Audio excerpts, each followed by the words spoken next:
I look like an elephant. Well, welcome. Who is here for the first time? Can I just have a show of hands? Well, quite a lot. But anyway, look, there's a leaflet there. Please come more often. Tomorrow we've got Cherie Blair. On Monday we've got Tessa Zhao and Michael Caine on Tuesday. So we've got a diversity of people, and we'll be adding more and more. Barry Humphries is coming on September the 1. Kieran Locatelli is going to do Battle of the Noodles with me and Ken Holm. We're going to have an argument about the Italian pasta and Chinese noodles. So we've got lots of good programming, and I hope you'll come back. Today we are particularly pleased that Darcey Bussell is here, one of the greatest British icons. And I'm just going to have a conversation with her for about 10 or 15 minutes. Then I want her to say whatever she wants to say, perhaps play some of the footages that she's brought along, because it's about dancing and it's very visual. And then I'm going to leave half an hour for you people, you've been very kind to come today, to ask whatever questions you want. And there's only one rule: Darcey can answer them. If he doesn't want to answer it, she doesn't have to. And if they are... That be you as well. Yes, I will answer it. Oh, no, you have to answer my question. How much have you got in your bank?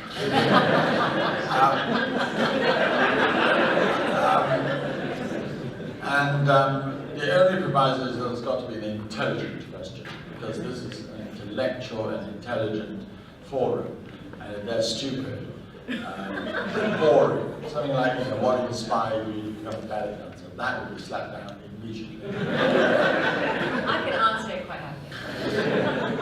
But having said that, I want to ask you the first question. What single one event that made you think about dancing? I mean, was that an image from when you were young? Did you see something? What was it that ignited your DNA to start wanting to think about dancing? I suppose my first inspiration was the movies, probably the Gene Kelly Fred Astaire films. Fred Astaire? Yeah, Fred Astaire. I wanted to be him.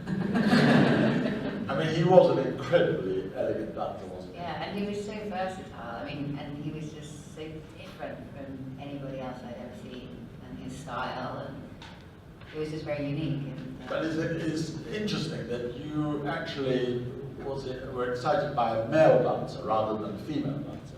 Yes, what is that? I don't know. Elegant is elegant, I suppose. I don't know, it wasn't tails. I think women look great in tails. I don't know, obviously his partners, I mean, Citrice and Ginger Rogers, I mean, they were all superb. I think it was that era and that time that attracted me to dance. It was just done so immaculately, and you could tell everything was done with such care and time and just the most amazing amount of rehearsal. I don't want to guess your age, but did you ever meet Fred Astaire? I haven't calculated whether that was possible or not. Sadly not. Yeah, but I mean, he was alive, but you were alive. Yes. Well, but didn't you want to go and meet him? Yes, very much. We did a documentary on Hollywood dance, and my biggest ambition was just to create some of the works that he had choreographed and try and imitate them as best as I could. Well, just to honour them, really. But you must have started dancing quite early, because by the age of 20 you became, legend has it, that became a principal dancer in Royal Ballet. How did that come about? I mean, do you want to tell the audience, just remind everybody, was that an exciting day, and how, was it by accident or was it by design? Yes, by default. By default? No, I actually went or got serious about classical dance quite late for a young person.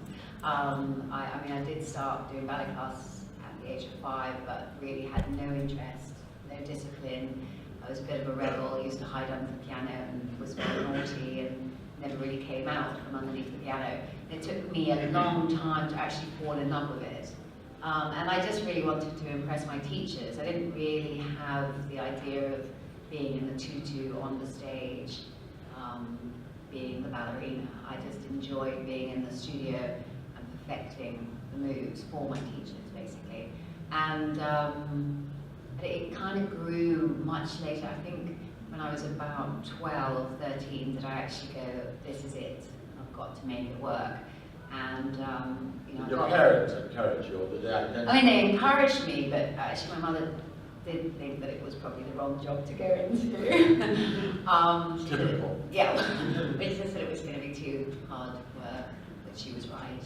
But it has to come from you, so it's a drive from you. So whatever they had said, it wouldn't have mattered if I was the only one that was going to make it work. And I realised that very quickly when my teacher, when I joined the Royal Ballet School, actually told me to give up.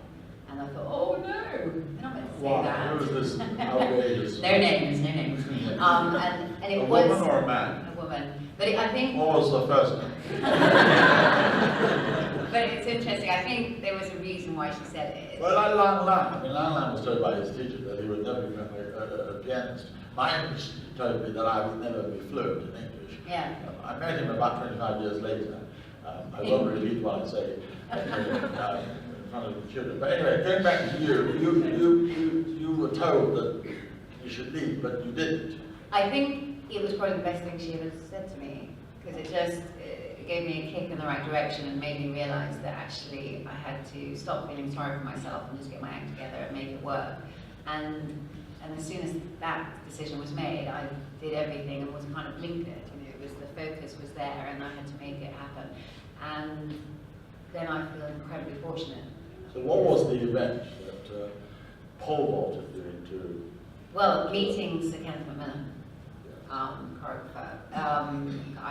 My first school performance, I did one of his works, concerto, and I was 16, 17, I was first year in the art school, and he was there in rehearsal, and I would do anything to impress. I didn't realise, but, and then I didn't realise he had me in mind for his next big 3-actor. And I went off to the touring company, spent a year there, and then I was suddenly transported into the resident company, and I sort of worked with him every day.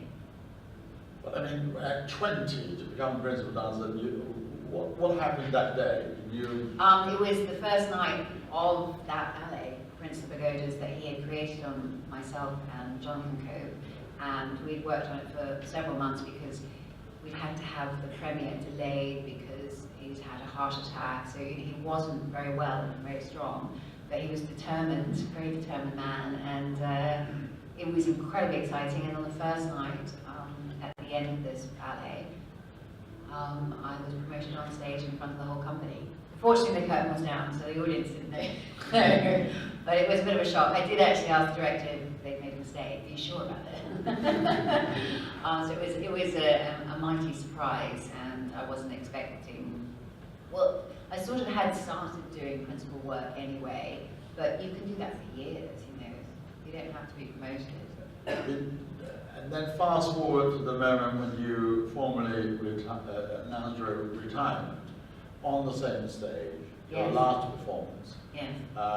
when there was a standing ovation forever, and you were snowed under with bouquets, and I think you burst into tears. I mean, looking back, you must have had an incredible memory and affection for the Royal Prize. It is sort of your second home, and everybody that works there, and you know, from the stage crew to the lighting guys to the wardrobe. I mean, everybody you see every day, and they're all part of the creation that you get on that stage and why you get on that stage. And so it is a very strange place to leave. And I think the only way I did it really is I had lots of other things to fall into that distracted me from constantly walking back into the building. What in that building, Yeah. were there other theatres in the world where you went to some during your career that you said, oh, I wish the Royal Prize was like this? And I mean, was there any envy in other places, other extraordinary, Rinsky or Kirov or whatever, that made you think that perhaps they were better in some way? Everybody's different, thank goodness, and that was that was the best thing, is when you, as soon as you went and guested with another company, they had something different to give. You know, there's all these great classical companies, and they have amazing talent and amazing productions, and you are totally overwhelmed by the atmosphere and the history of these theatres. Which are the great ballet nations, would you say? Well, the French and the Russians still. The Americans are definitely up there. I mean, it's anybody that can keep it alive and keep it new and fresh and exciting and creative. And there, you know, there are many beautiful dancers around the world, but it really is a collaboration. So if you have that choreographer, that director, and all that coming together, that conductor, that music, then you have something. Should we all thank Diaghilev, who was the one man who really brought ballet bursting into the world. And the colour he brought to it. And the ballet rose into Paris, and then England and America. And you must have admired him, I mean, as an extraordinary man. I mean, what he did, he changed the whole perception of what ballet was about. And, you know, instead of these old big classics that we all love, he just wanted to show new and newer works, well, and test the public constantly. But then he was also incredibly clever because he used all these young and talented artists and musicians at that time and just brought everybody together, and he had a unique ability of doing something that had never been done before. We didn't see it like that, you know. Right, and in particular in Nijinsky, Yes. who was his lover. The first famous male dancer. Famous male dancer by far, and apparently, according to Richard Buckle in his biography, he said that when he died, they dissected his ankle, and they found in Nijinsky that it wasn't a human ankle, it was like a bird.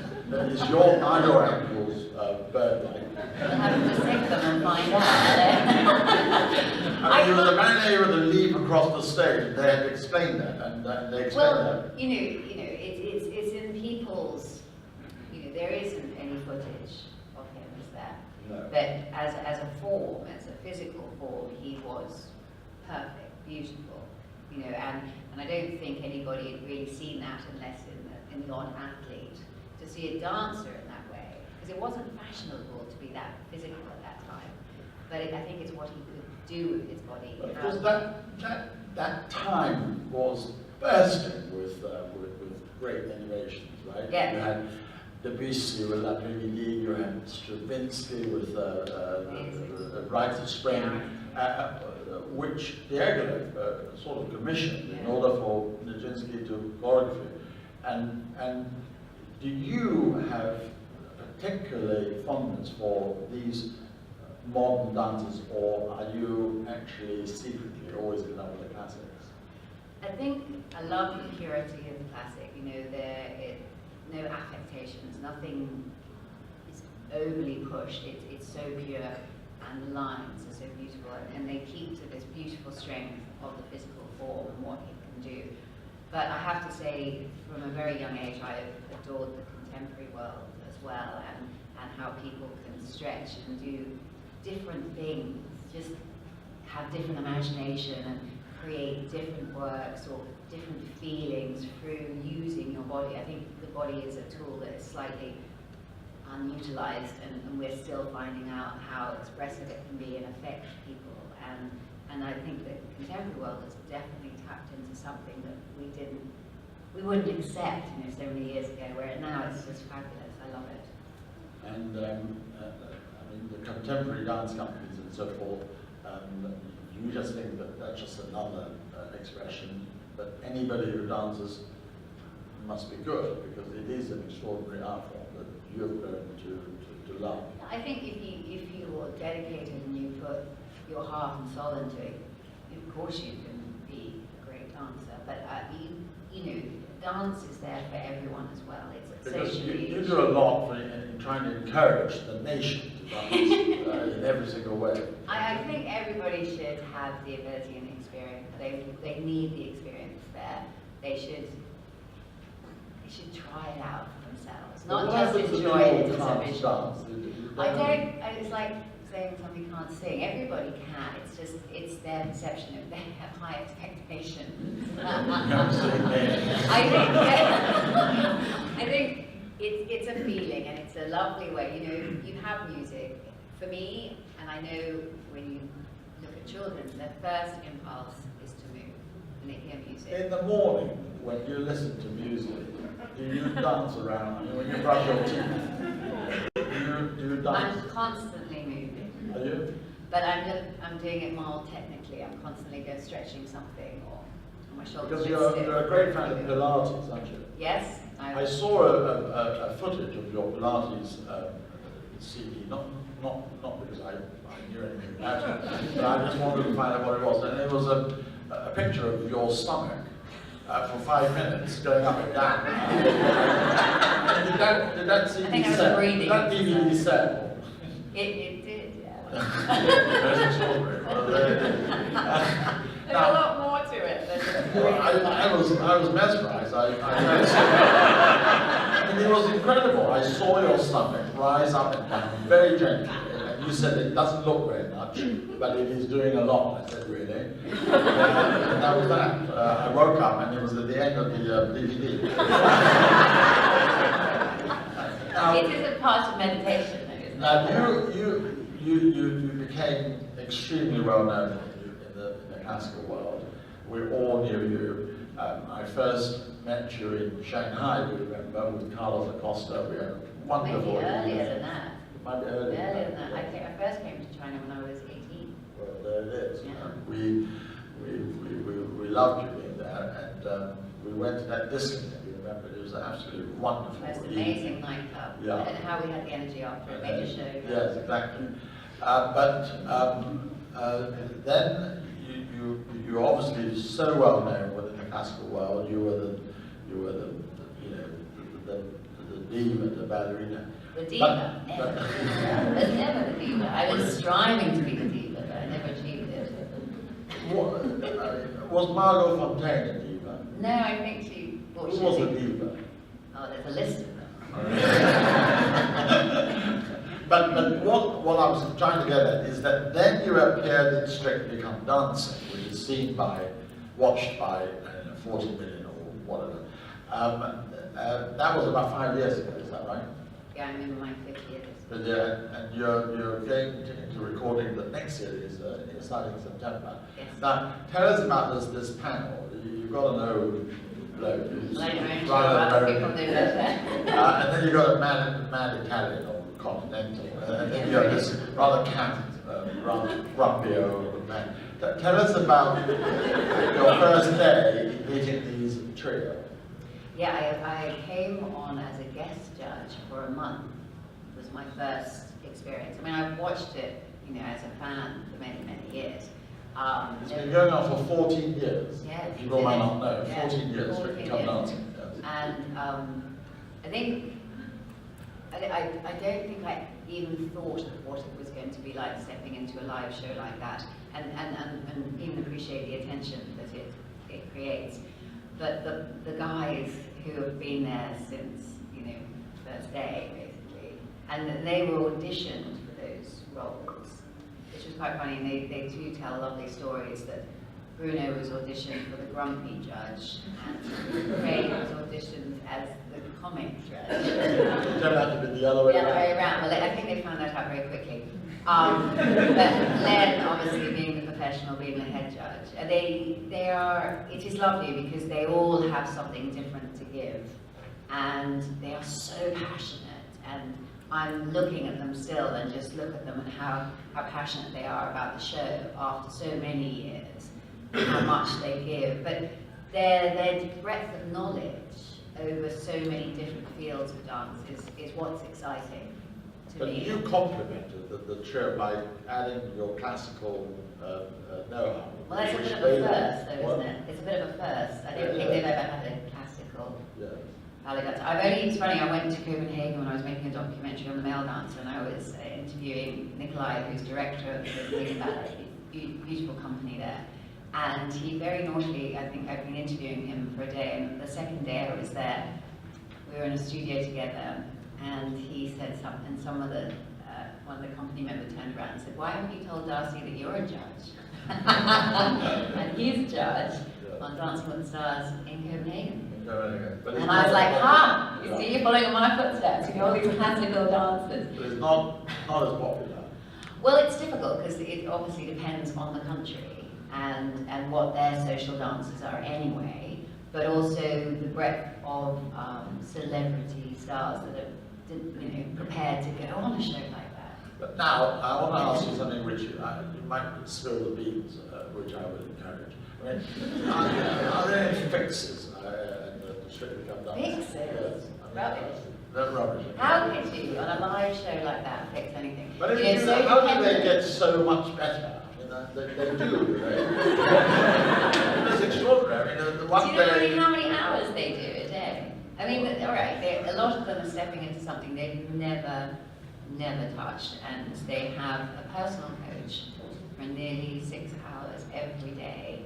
But for a start, they get 3 weeks before the actual competition starts, and they're given an idea of all the different styles, and there's also an ability for the actual professional dancers to get to know them and see their strengths and their weaknesses.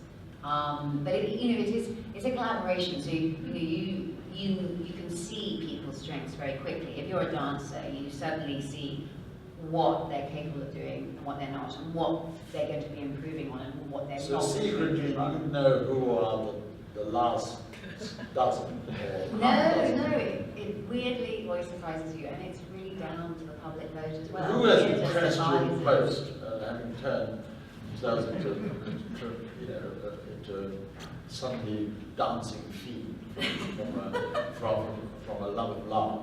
I thought Jeremy Vines was quite, his confidence for somebody who knew it wasn't going to go much further. It was politically done, but it was his joy and what he loved from it that came across. He didn't need to really improve much more. He was so gangly, it was very difficult to get it contained and tight, Dancing is always about knowing when to move fast and contain yourself and then being able to stretch, but everything was stretched with him, so it was very hard to bring it in.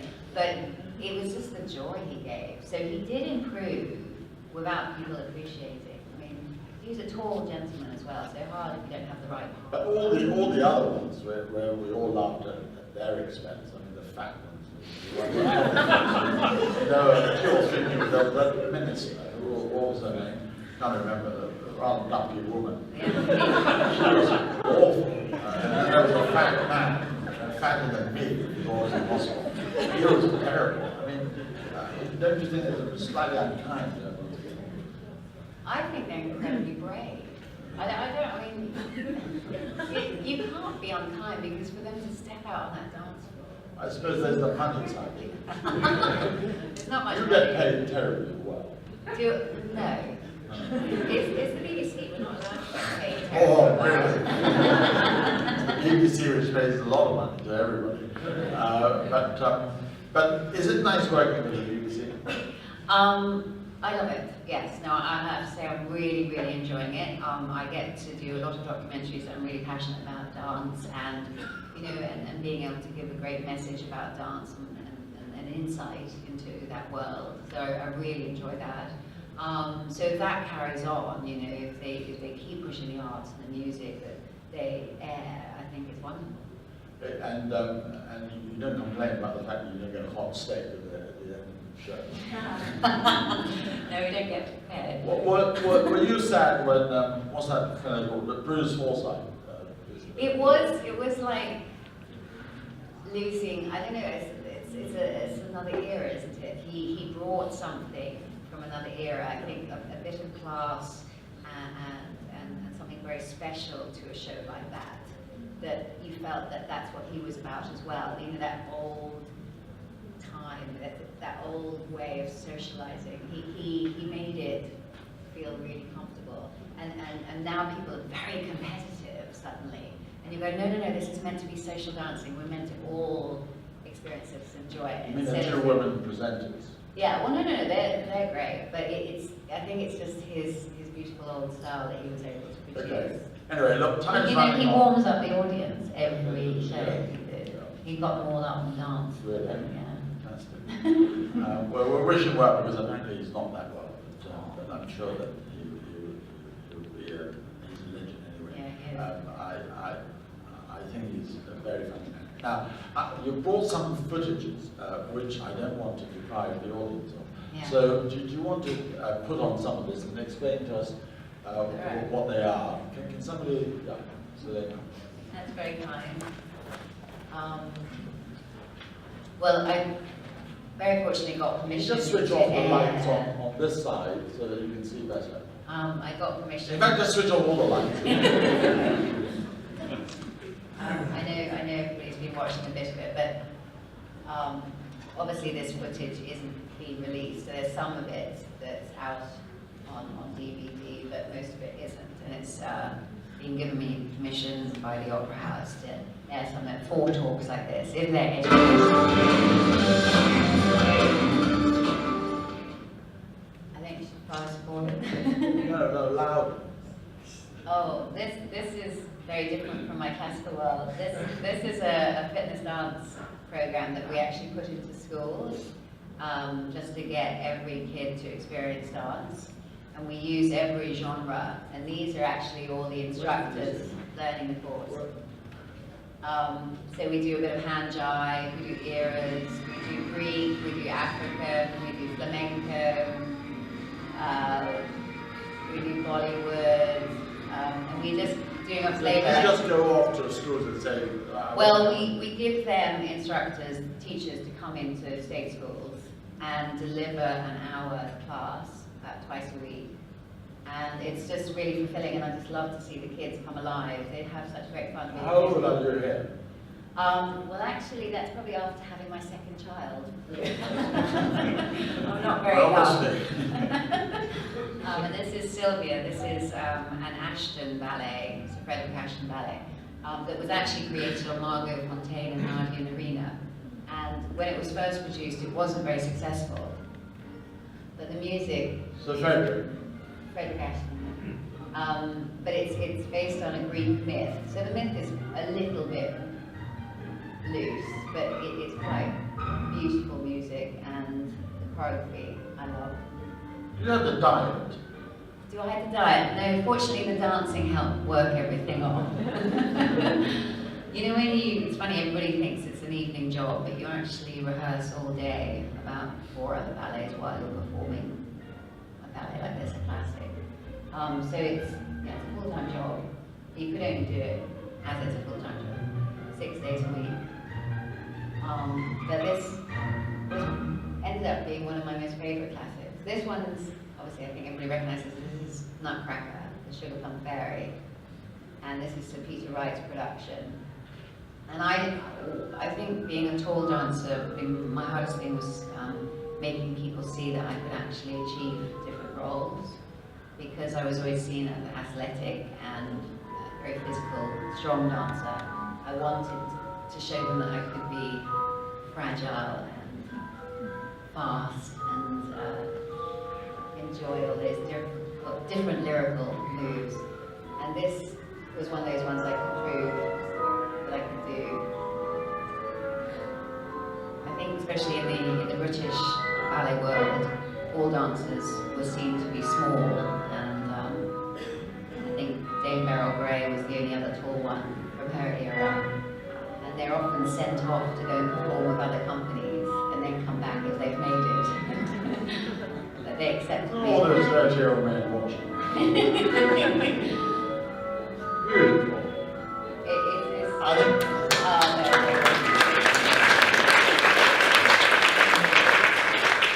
It does go on. You can fast forward this one. It's probably one of the longest classical solos. It's absolutely exhausting, and it doesn't It is actually exhausting. look. Yeah, it Do doesn't look you that forget your good. step? Do you have memory lapses? Never, no. You can't possibly. I think the music is your gauge. You know, it tells you everything that comes next. These pictures are actually in a photographic book that's being reprinted for this year that I did all the different photographers that I've worked with.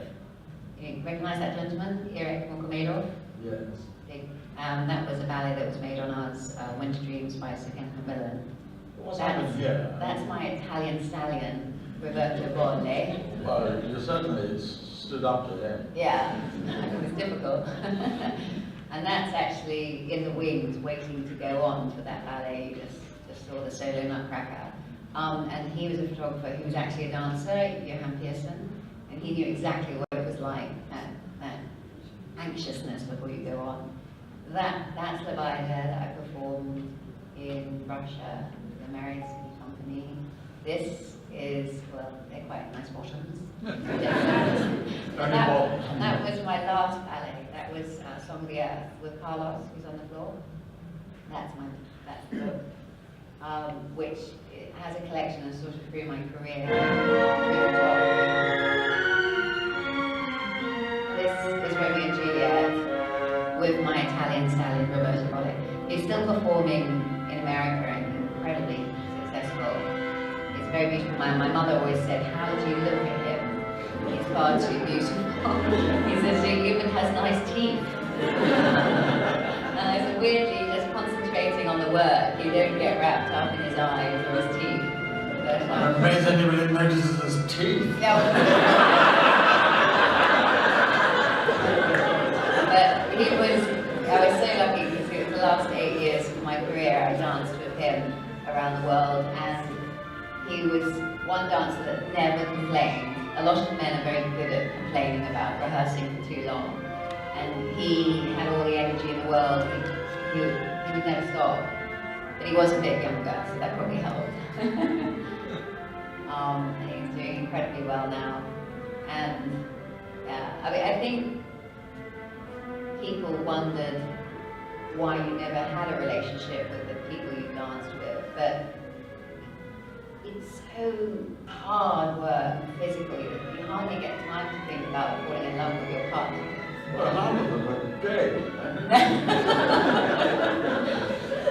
No, not all of them. Well, Nijinsky, Miriam, Masti. There's lots of other great ones that were. The full men. Why did they design the pass-de-deux with 2 men or 2 women? Yeah, well, there's plenty of those that are being created non-stop in the contemporary world, and in classical ballet now. Wayne McGregor was there.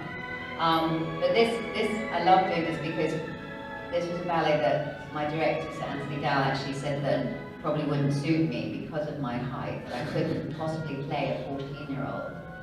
But I think it's obviously the way you act, and if you have somebody who compliments you, everybody understands what you're feeling on the stage. And it was one of those ballets I actually could cry because the music tells the story so perfectly. Profiot's score kind of The wonderful score.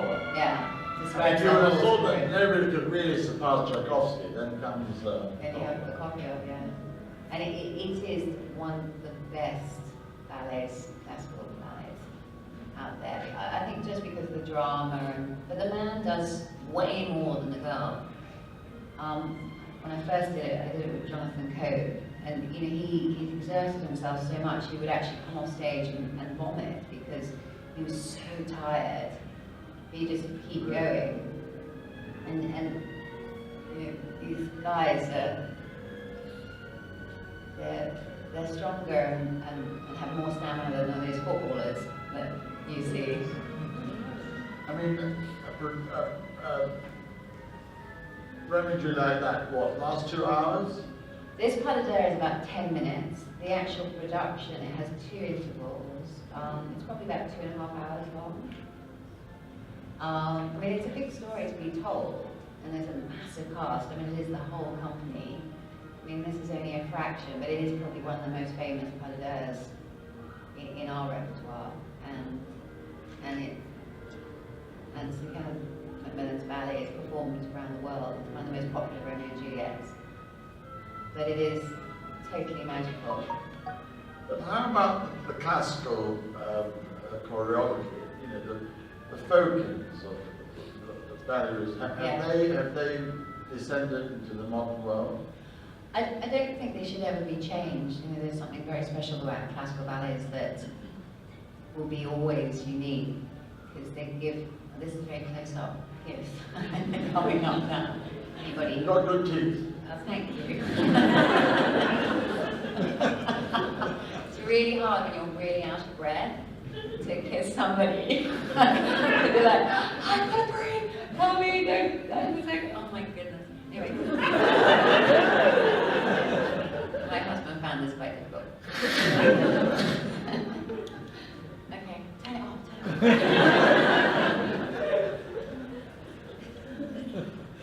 Wonderful.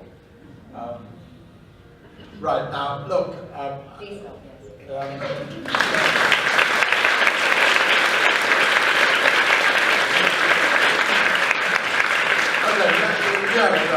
who has a good question? Hands up. Oh, Okay, one there and then one at the back. Darcey, I just wanted to ask what your favourite ballet was and why. I don't think I have a favourite. It's really difficult because I never wanted to be typecast, and everybody thought, oh, the Balanchine works were mine, and that's what suited me the best. But I suppose the dramatic roles were probably the most enjoyable because they're the most challenging. So something like Manon or Romeo and Juliet, where you actually were an actress, not just the dancer, not just the physical form. You were trying to produce something even more on that stage.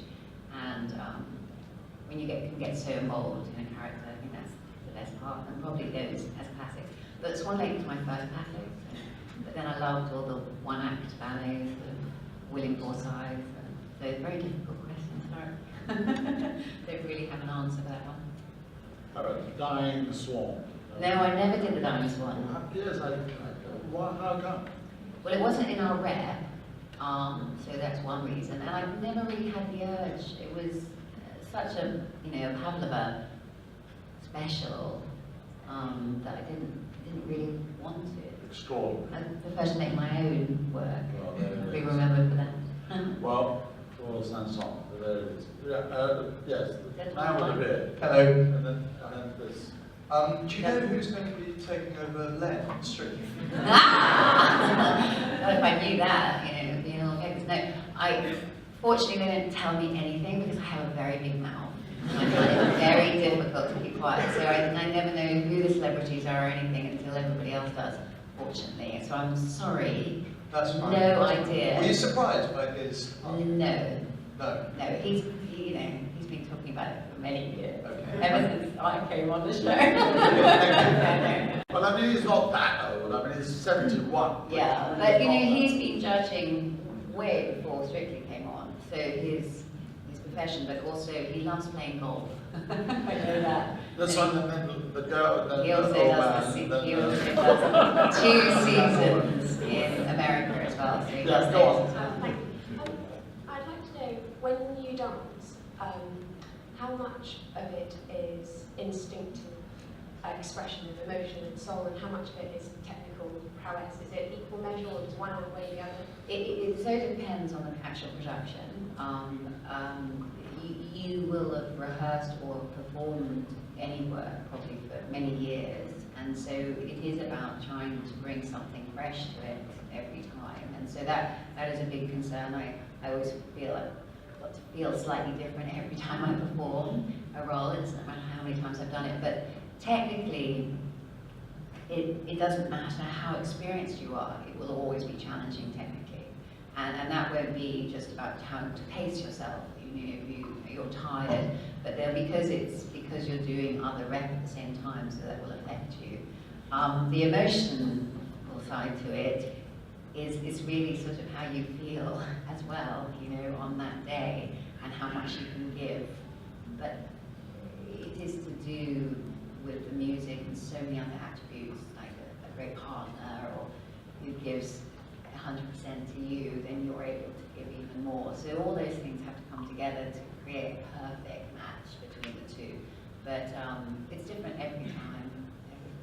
But I mean, like a tennis player who knows how to play a stroke, you will know all the Yes, technical yeah. I steps. mean, you know it straight away when Yeah. something is going to go wrong, because your preparation was wrong, or you slipped slightly, or the timing or the spacing between you and your partner was just off, or the angle you came into a lift. You know, so many stupid things that you can rehearse until that live show, and it can go wrong. I'm in the Royal Ballet School as a junior associate, and I just wanted some advice of what kind of things you eat to give you enough energy to make sure that You're right, it's incredibly tiring, isn't it? Yeah. And to keep your body strong, and it's all about the muscles, keeping them strong. So there's many proteins as you can do. So you know proteins like in fish, chicken, yes. They come in many other sources, but those are your many.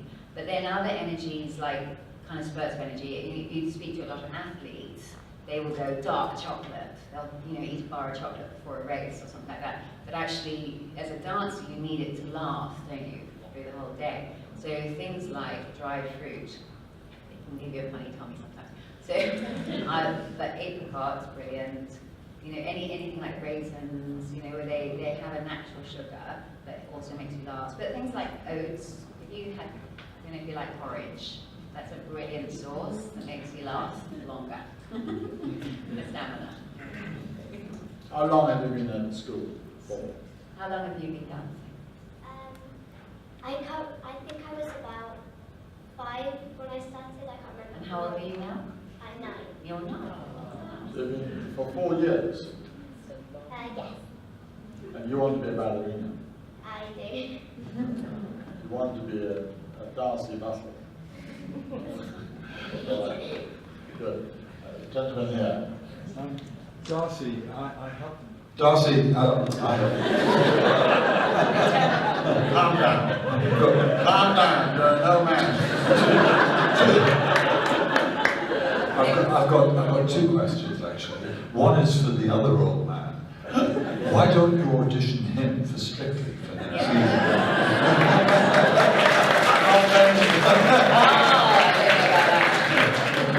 Darcey, I have 2 twin daughters. They're 8 years old, and they have bed linen which has got Darcey Bussell ballerinas on it with your brand. And they also have a book. I think I saw another young girl with the same Magic book. ballerina.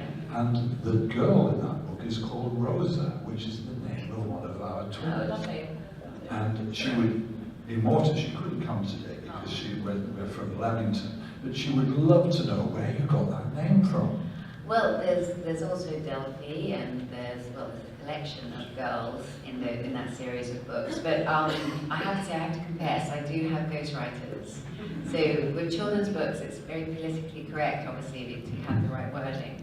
So I can't say that I'm that talented there. But what was important to me is the amount of dance that was reflected all the way through those books, and that was correct.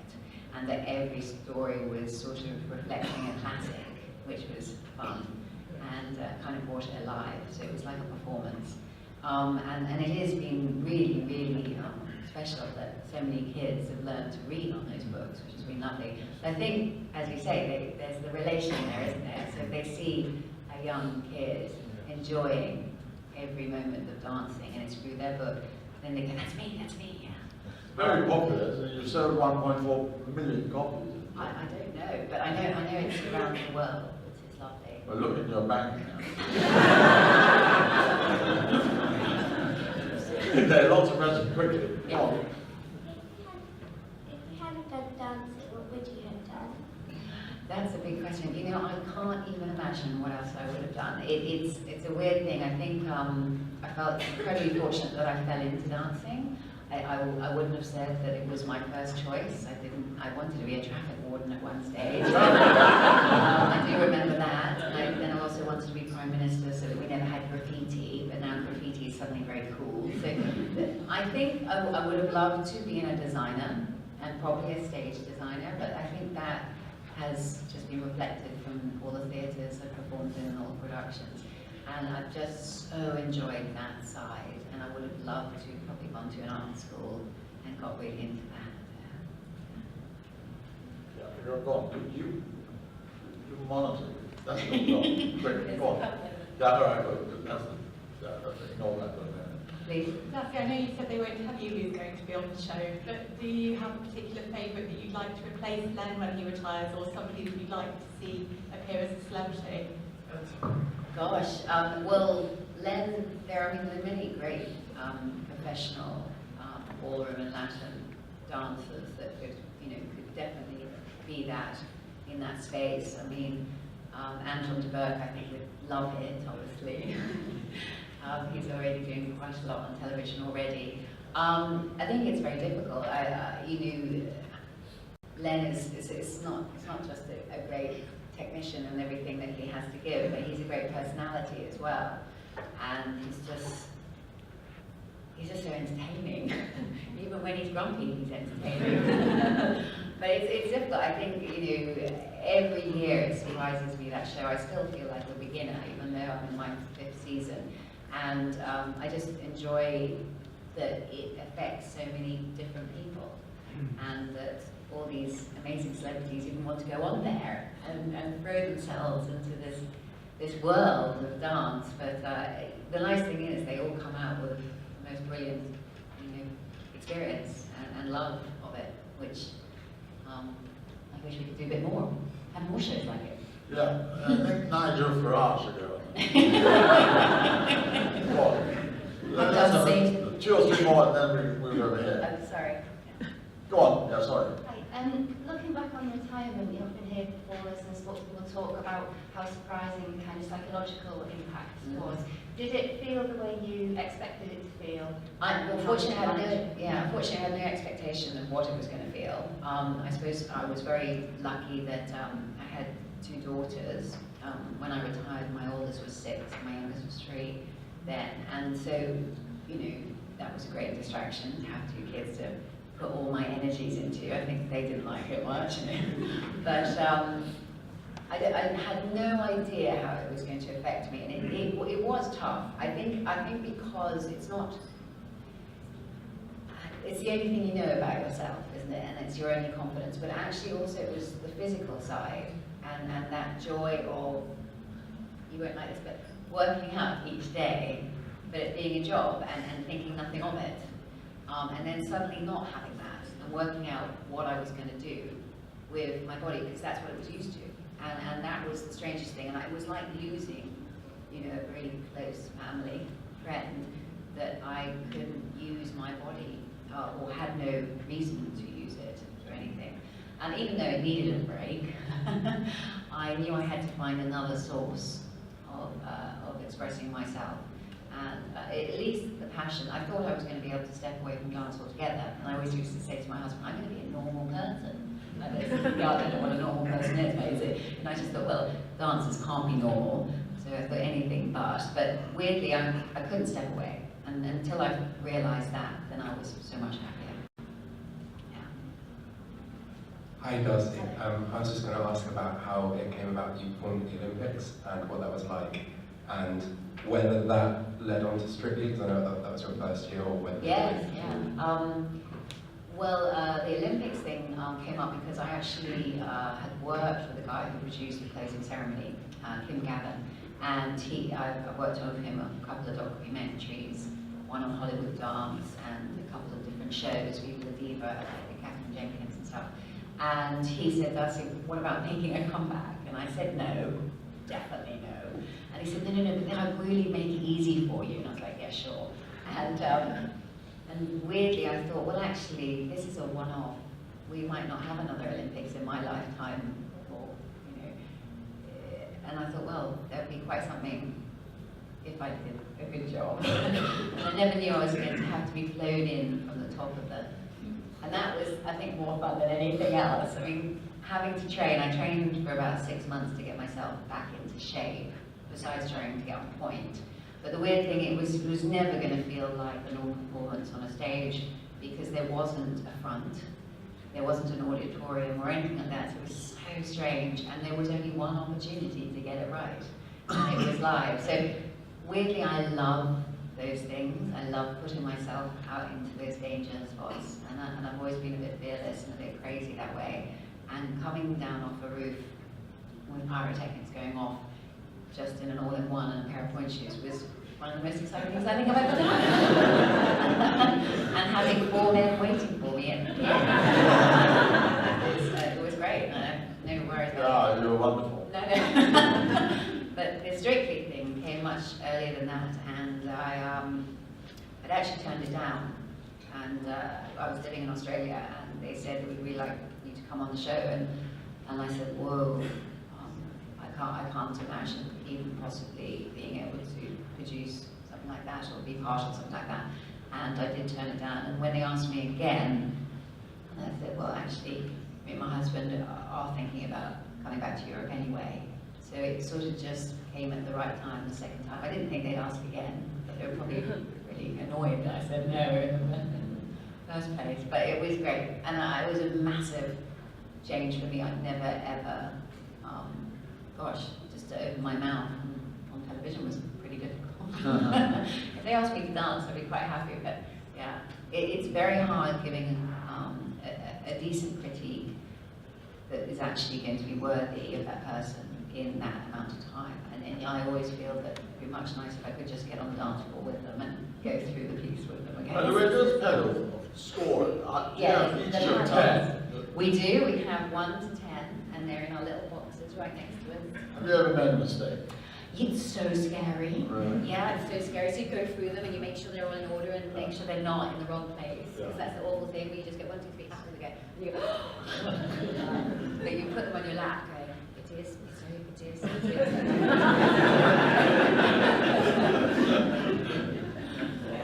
Okay, let's have a little girl first. And then after you, go on. Sorry, James. Nice heels. What tips could you give like a person like me who would like to dance like you? Like to dance like me. You know, it's really interesting. It's such a different world now, the dance world, and you have to be incredibly diverse. So if there is one thing that you love, one style of dance that you love, go for that, but definitely experience as much as you can. So try every genre. Do you know what I mean? So there's like, you know, ballroom to contemporary to jazz to classical to tap dancing. If you can just get a little taste of all of those things, and then you'll really suddenly go click, this is the one. But you have to be much more diverse now as a dancer because choreographers ask a lot. Yeah. That's the best advice I can give. Look up that word, genre. Genre. That means styles, different styles. Okay, the lady here from whom we snatched. Hi, Darcey. We talk about the physical side of dance. What about mentally? How do you prepare mentally to go onto that stage every single night and stay strong mentally? Yes. That's what you really want to say. Absolutely. Yeah. There is a lot of preparation, and it is just a focus, really. You have to stay focused. If you're distracted, that's when strange things happen, and your mind makes you, I don't know, drift away from why you're there and the reason you're there. And it's just constantly reminding yourself of that, why you want this so much, and the need to perfect it, the need to always want to achieve something different each time, and that focus is the only thing I can really, so the whole preparation I probably give myself, well, we rehearse obviously hours, but the preparation before a performance is believing it that I couldn't do any more, yes? So I have to tell myself over and over, and I do talk to myself in the wings.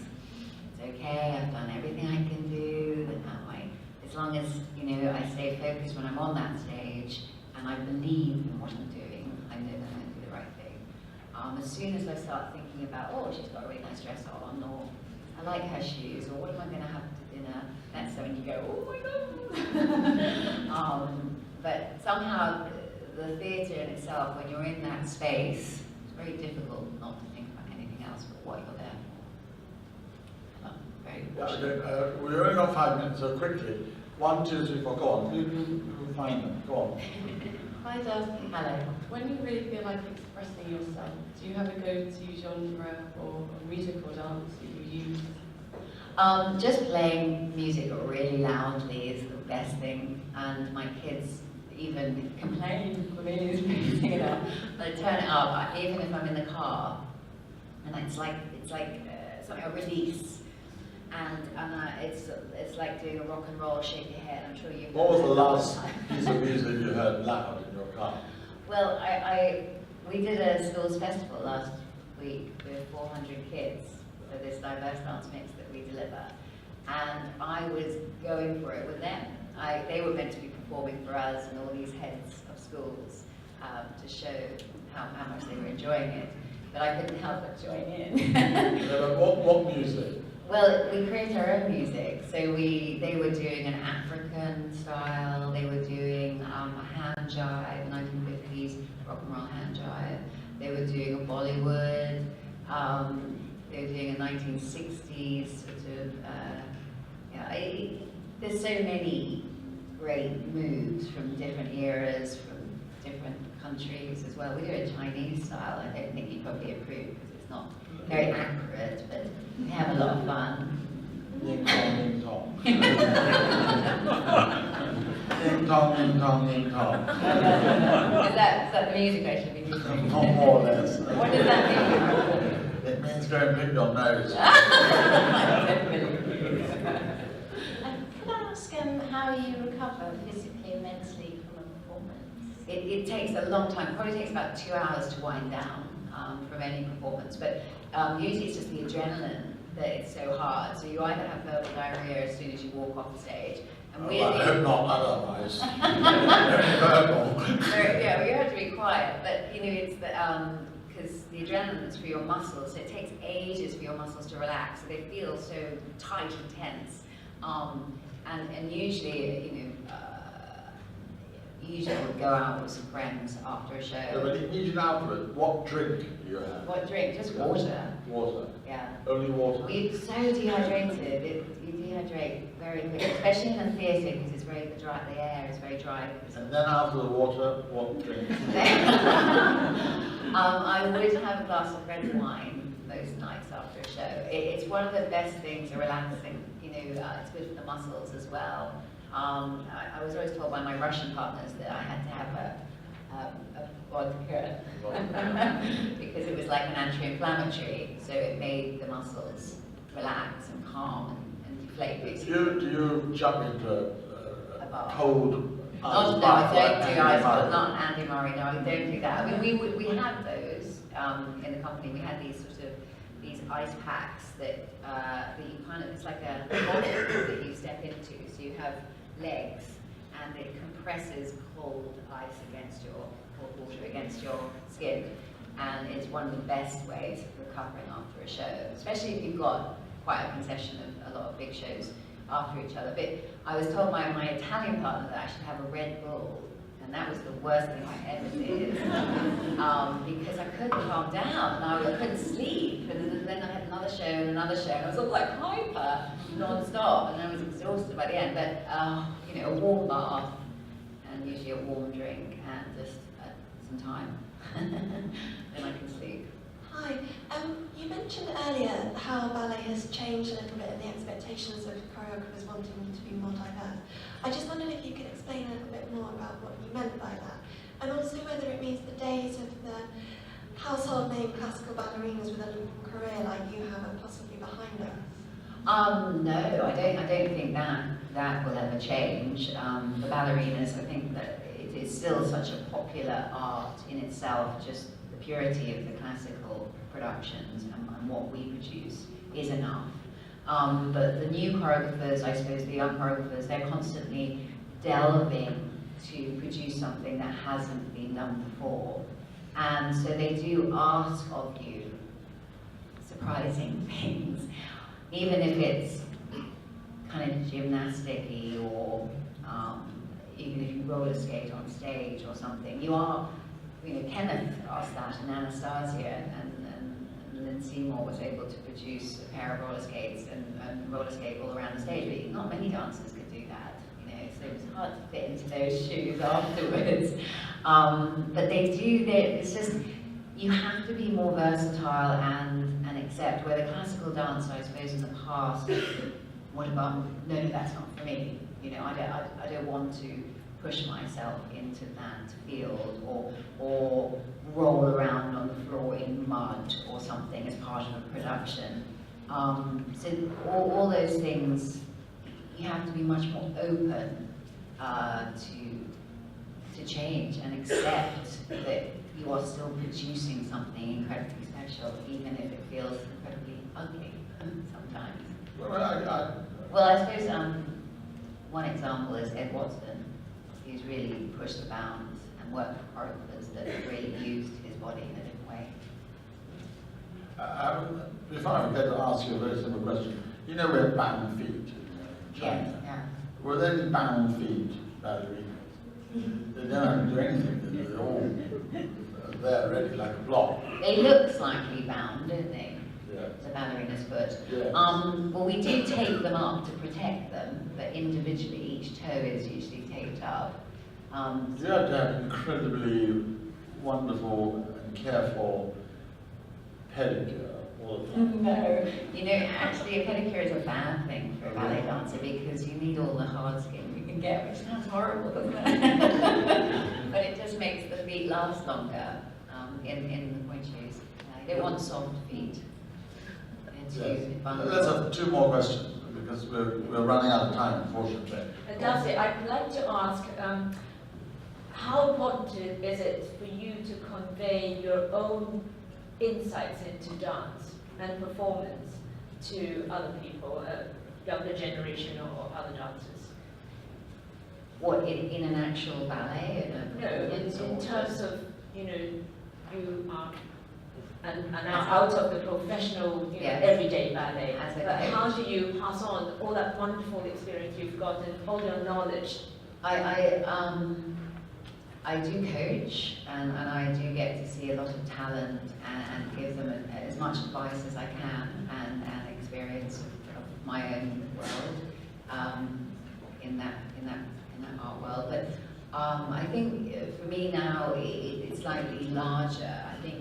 I think as you age, especially, I've found that I'm never going to be able to do it to the extreme, and I don't expect everybody to do it to the extreme. I always call it like an extreme sport, classical ballet, where I'd much more help people to enjoy it as a social enjoyment and how it makes you feel and lifts your spirits. And dance definitely does that. It gives you endorphins that you didn't realize were there, and just how your body and how emotionally you can express yourself through dance. And it can be so simple. It doesn't have to be, you don't have to be an expert at all to enjoy it. And that for me is much easier now. I mean, I work with a lot of young talent and in the company and stuff, and that's easier just to pass on that knowledge. But it's more challenging with you. It's got to be the last question, I'm afraid. Yes?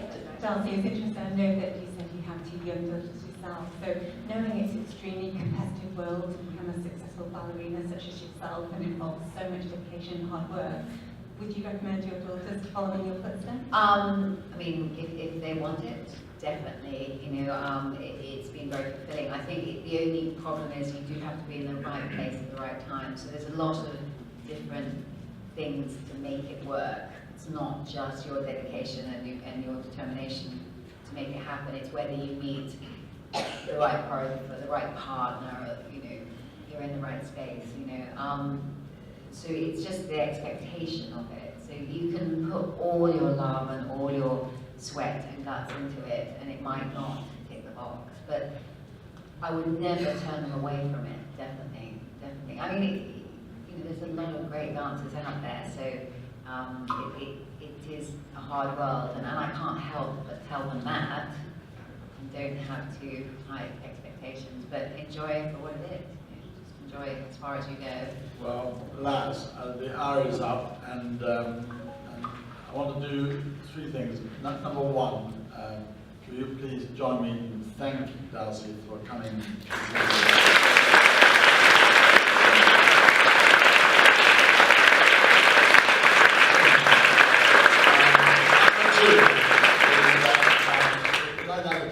send a flower to Darcey, because I think you were waiting for Darcey before. So come up.